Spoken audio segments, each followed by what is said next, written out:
and we would like to introduce our lecturer.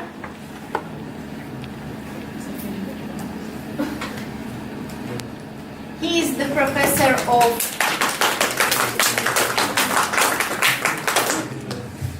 Uppsala University, specializing on neuropathology and neurodisease and treatment of these diseases. So please. Thank you for introduction. Know that I am from Uppsala University, working with Igor and also this Pathology University.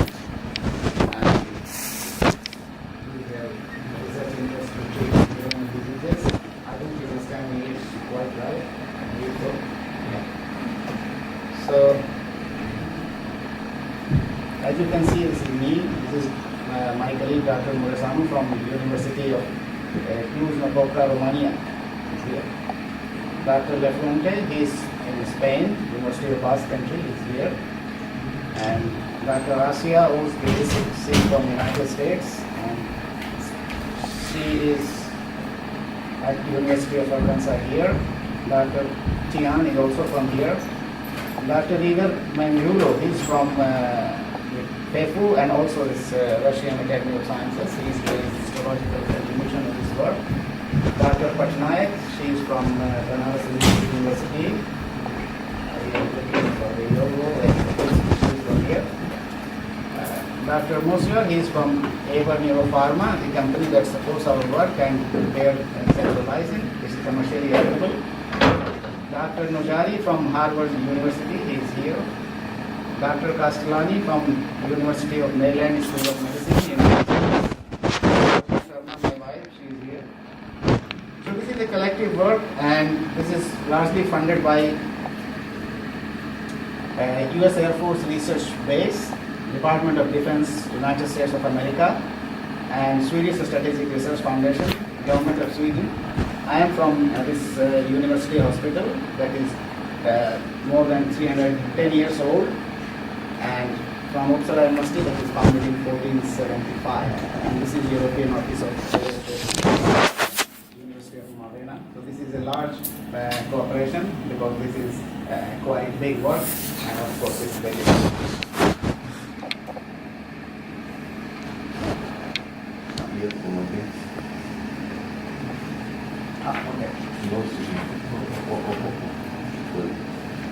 Okay.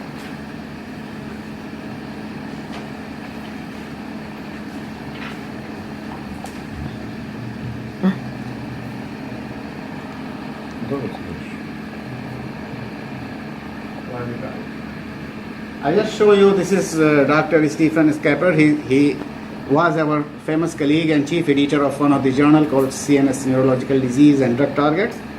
He recently died, and you can see that he is our colleague. So this is a tribute to him because he helped us a lot. Before I tell you anything about this, I must say that whatever I am telling to you or disclosing to you, this is my own personal ideas. It has nothing to do with any government with whom we are working. So we work on traumatic brain injury because this is very important, because our military personnels, they are the most affected by head trauma, and so far we do not have any clear treatment strategy. This is a lifetime disability, and you know that when our soldiers get head injury, they are very prone to both Parkinson's disease and Alzheimer disease. So I will focus here on Alzheimer disease. So as you can see that amyloid beta peptide here, that is deposited in the brain and also in traumatic brain injury. And we are focusing largely on blood-brain barrier because this is the gatekeeper of all neurological diseases in the brain. As you can see that over 5 million people in the United States are suffering with Alzheimer disease. This is not typical to United States because I am working with US government. I have more data. That's why I am telling this is the situation of every country. People get Alzheimer disease and there is lifetime disability, and so far no treatments are available. So therefore, US government wants that we should try to find out some strategies so that our military personnel can have better life. So this is one of our papers recently published, and you can see that this is 2017 Alzheimer's disease figures.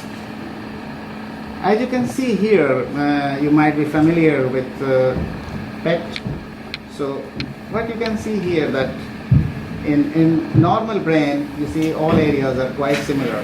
But mild cognitive impairment, that is called dementia, you can see that our brain functions, structurally they are altered. You see this is much more dilated than this one.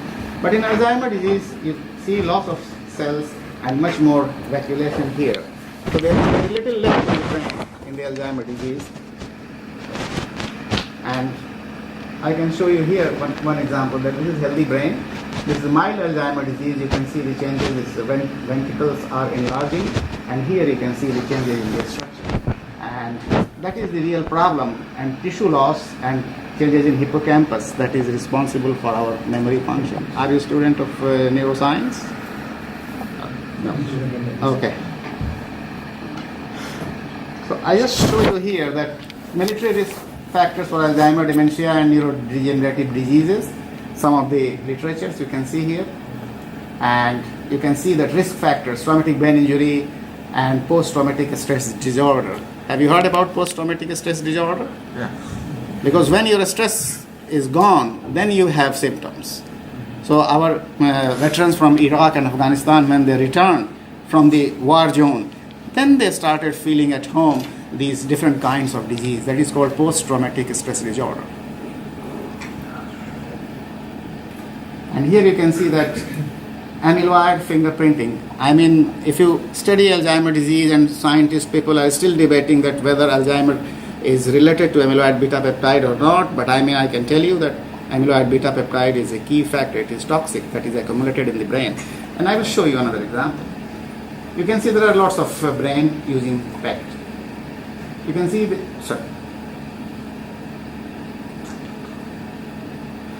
you can see this is A, this is B, C and D.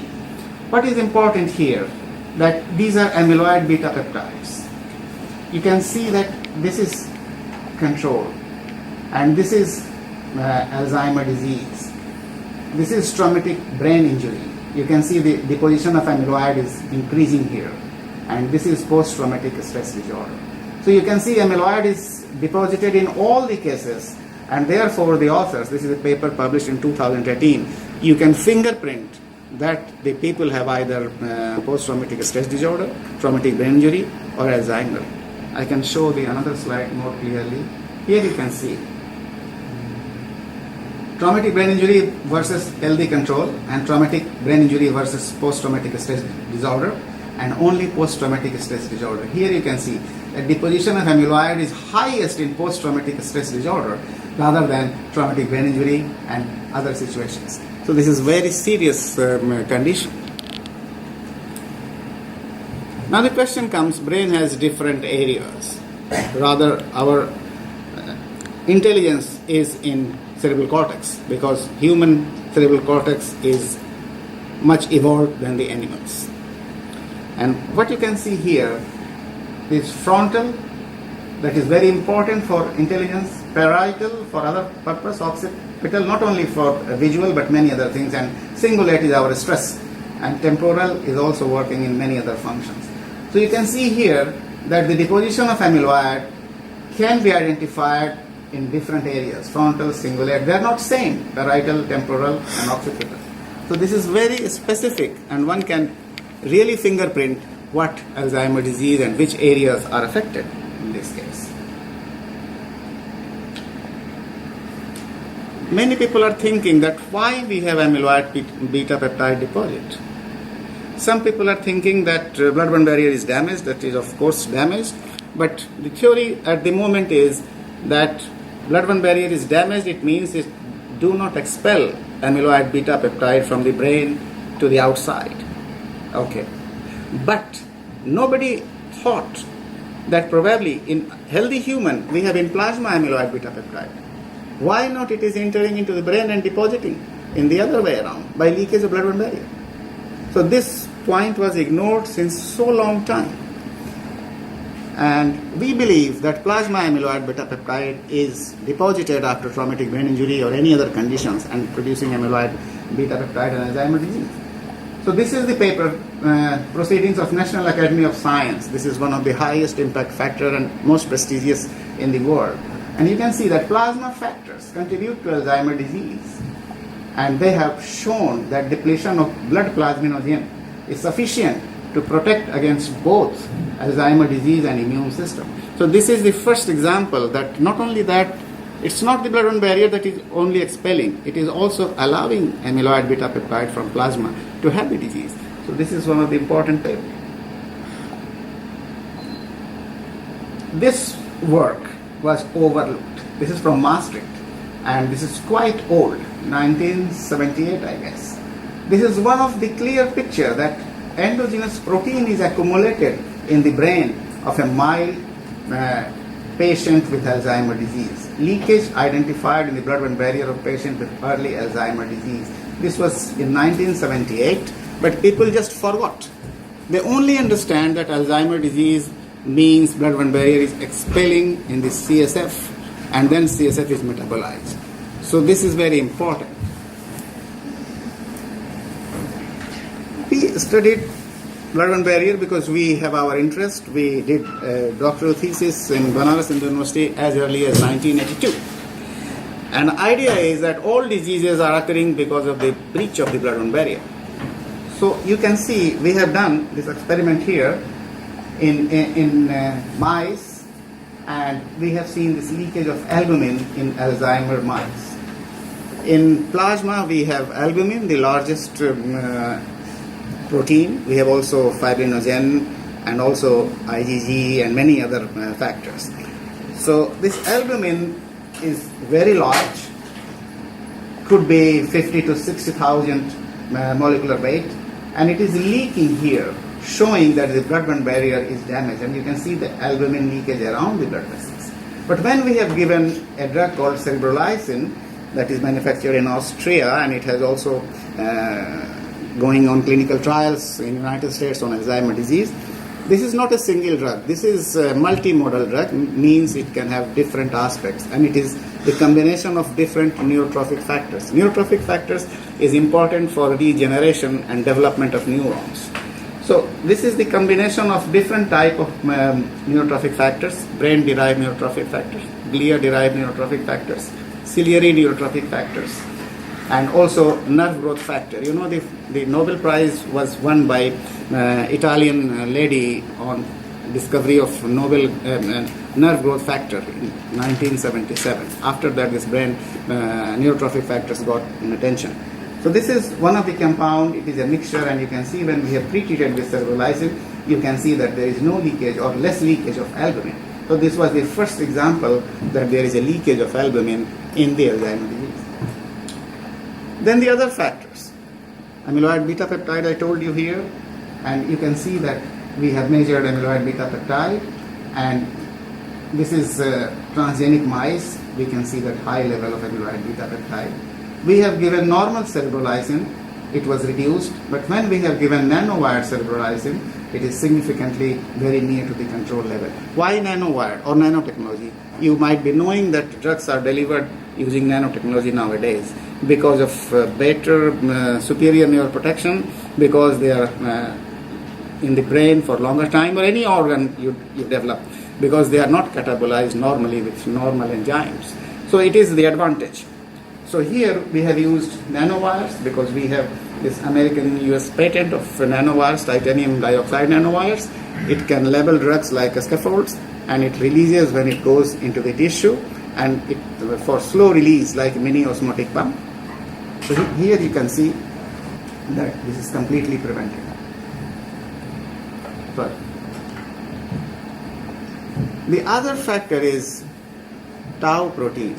This is protein that is deposited in Alzheimer's disease. This is also deposited in Parkinson's disease, and due to chemical reactions, this tau is phosphorylated. I think you are a student of chemistry and biochemistry. You understand better tau phosphorylation.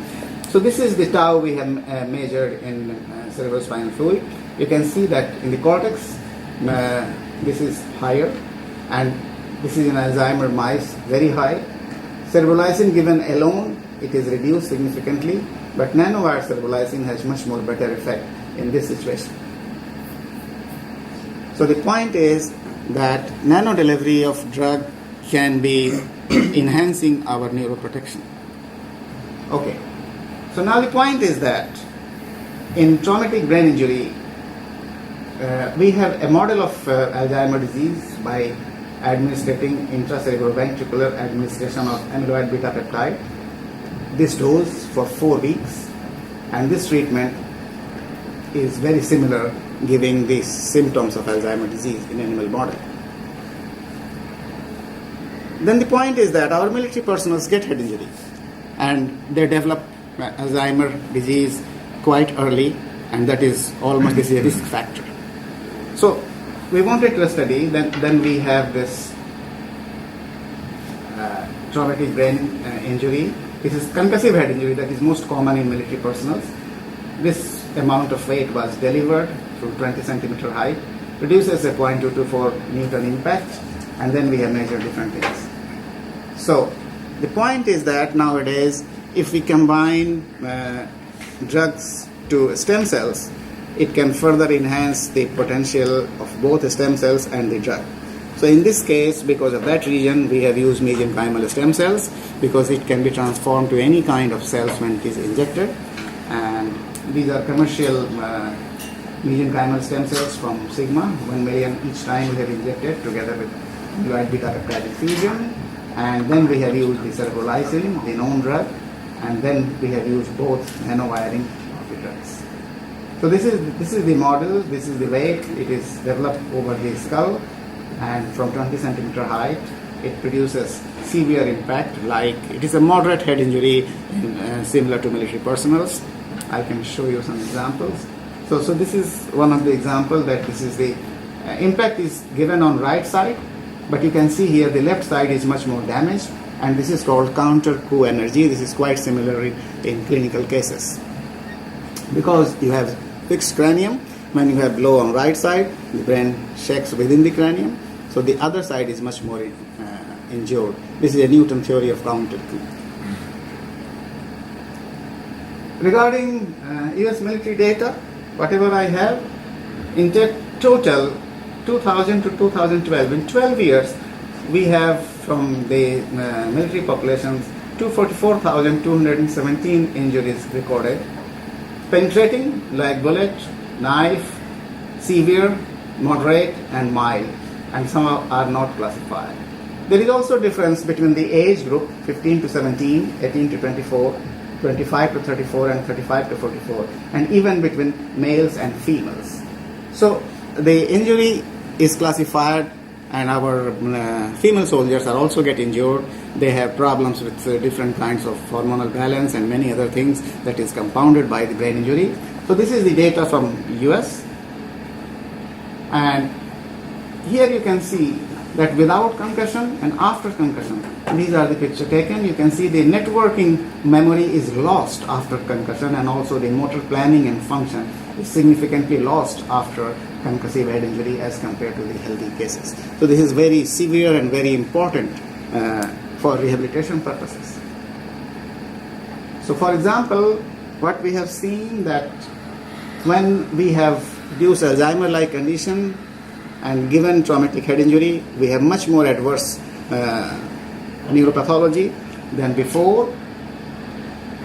And we talked about this nanotechnology in Alzheimer's disease. This is one of the editorials published 3 years ago. And then we have also administered mesenchymal stem cells here, 1 million each time. And these are the nanowires. These are the nanowires that we use. This is US patent, and you can see the dimensions are given here, and cerebrolysine is loaded somewhere. This is Dr. Wang, and this is Dr. Ryan Tian. They have the US patent, and they work in University of Arkansas. So we work with them because this is a patented technology. Nowadays, people are also using stem cells to nanowire because they live longer and they can be better than normal normal stem cells. This is an example. In this case, this is silica nanowires. So the point is that traumatic brain injury exacerbates amyloid beta peptide brain pathology, and combined treatment with nano-delivery of mesenchymal stem cells and cerebralizing reduces the neuroprotection. The columns are, these are the experimental type. This is blood-brain barrier breakdown, that is our patent subjects with iodine. Brain water content shows the swelling of the brain and edema formation. And this is Alzheimer's disease. We have neuronal injury, amyloid beta peptide deposit, and number of albumin cells. You can see in saline infusion, the blood-brain barrier and brain water is low. And also the neuronal changes were much less. After ABP infusion, you can see that they are significantly increased in all points. Traumatic brain injury delivered in ABP infused animals, you can see that much more higher in all the cases. Nanowire delivery of cerebralizing, you can see that this is much reduced than these values in all the cases. And also this traumatic brain injury, you can see that cerebralizing was able to significantly reduce, but not that much like control. So then we have nano-delivery of mesenchymal stem cells. They were also able to reduce these after injury and before injury in Alzheimer's cases, but not that much. But when we have combined them both, you can see the values are very similar. This is 0.34, this is 0.28. This is 75.01, this is 75.23. And even after traumatic brain injury, these values were significantly reduced. So the combination is much more effective if it is given by nanowire delivery in this case. The pathological example here, see, untreated. I think you can see this is better here on the screen. You can see there are many damaged neurons. Nanowired mesenchymal stem cells, they produce really normal cases. Nanowired cerebralizing was also significantly reduced, the neuronal pathology, but combination was much better. You look on the screen, that is much better than here. Then the other enzyme, not only, you see in human cases, if you have head injury or anything, you have many factors are increased, many factors are decreased. One of the enzymes is neprilysin. This is also increased in traumatic brain injury and many other cases, neurodegenerative situations. This neprilysin could be either it is a harmful effect or try to protect neural cells. We believe that this increased enzyme is for neuroprotection. So we have given exogenously. This is one example, and this is the enzyme. Neprilysin can be found together with amyloid beta in this situation, but when they are merged, it is not directly related with GFAP here. These are images. Then you see here, co-administration of nanowire cerebralizing and nanowire neprilysin in Alzheimer's disease after traumatic brain injury. So what it is important here that nanowire cerebralizing plus nanowire neprilysin in amyloid infusion and after traumatic brain injury. The values were very similar, Evans blue and iodine. So look at this column, that even addition of nanowire cerebralizing and neprilysin significantly reduced these values, ABP deposit, albumin and neuronal injury areas, brain edema formation, and even blood-brain barrier leakage. To show some examples, in Alzheimer's disease, our hippocampus is mostly affected. That is the important area for memory function and intelligence. So what you can see here, that also look here, almost on the screen, the top left is no cell is found, this traumatic brain injury plus Alzheimer's disease. When we have given cerebralizing alone, you can see some cells can still be viable, but when we have given this cerebralizing, neprilysin, you can see much more neuroprotection can be seen. Look on the screen around here. So it is clearly neuroprotecting the hippocampus. For that, we wanted to do that. So we can see, or we can say that titanium dioxide nanowire, mesenchymal stem cells, and cerebralizing together is much more effective in neuroprotection and significant reduction of the blood-brain barrier. That could be one of the main reasons. Neuronal, glial, and myelin damages were also reduced. Perhaps I'm not showing them. But I give you a portion I mean, if you just nanowired any drug, it is not going to benefit all the time. And this was tested in blind fashion. I show you. This is the homing data for analysis. All drug companies analyze using this. There are 4 compartments. This is the best compartment, like control, and this is the worst compartment, like untreated. You can see that there are some NP means nanoparticles. This is one drug. These are also another drug, and there are few drugs. This drug is in this most important protected compartment. Some drugs were in far away, and some drugs in between. So you can see that depending on the ability of the drug, they are enhancing neuroprotection. Not by just nanowiring you can make a bad drug good. So that is very important. You have to understand that drug should be good. This is an example I just wanted to show. The point is, why nanowired or nanomaterials we deliver drug can be more effective than the normal? This is one of the questions. The real answer we still do not have. This is the review published by my wife. The point is that this is an endothelial cells and this is nanowired. They can penetrate by making a tiny hole, much less without damaging it, and they can be released inside the cell, also in the extracellular environment, and they can be there for certain time period. And that could be the reason they are more effective, and if, of course, they are immune for certain time by the catabolizing enzymes to be destroyed. And there could be many questions that why your technology is working or not working, or it is good or bad or not clear, there could be millions of questions.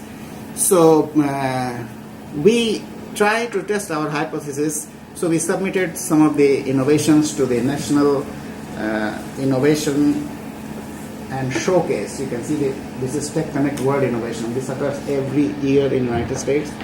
And what you can see that all these top organizations are participating and evaluating, because they are really looking for innovation that can be used in military personnel or health for American citizens. As you can see that one of the innovations got the 20% top technology award in 2018. This was co-administration of nanowired cerebrolysine with antibodies to neural nitric oxide synthase and mesenchymal stem cells, attenuated pathophysiology of a spinal cord injury and behavioral dysfunction. This could be, this is 5th award that we got on this kind of situations with different organizations. So we feel that probably our technology is working good because this is already evaluated by all top national institutes and government institutions and military from the United States, including NASA. So we are very happy about that. And of course, if you got an award, this also brings some good money to continue the work, because these are very expensive work. And we just have last year Society for Neuroscience. This is more than 13,000 abstracts are submitted, and more than 30,000 people participate. This is the largest organization on the earth for neuroscience, and we were very happy to tell you that I was invited to chair the session on nanotechnology advances, and we have few papers. Now we are also supporting with different books by Springer, Drug and Gene Delivery to the Central Nervous System for Neuroprotection, and this is International Review of Neurobiology. Its impact factor is very high. This is also nanomedicine in the nervous system. So we are making people aware about that nano-delivery could be the need of hour for better therapeutic treatment for patients or even our military personnel. So we believe that combination of drug is also important if given by nano-delivery. And we are working on different aspects, even in FEFU, working on some kinds of toxicological development. Since this is a lot of work and lots of money is needed, there are different organizations. I'm not taking much time to you. These are our grant organizations. These are our collaborators in the world. And I am from Uppsala University. This university is founded in 1477. And I thank you very much for your time and listening. Thank you very much. Thank you very much. Any questions?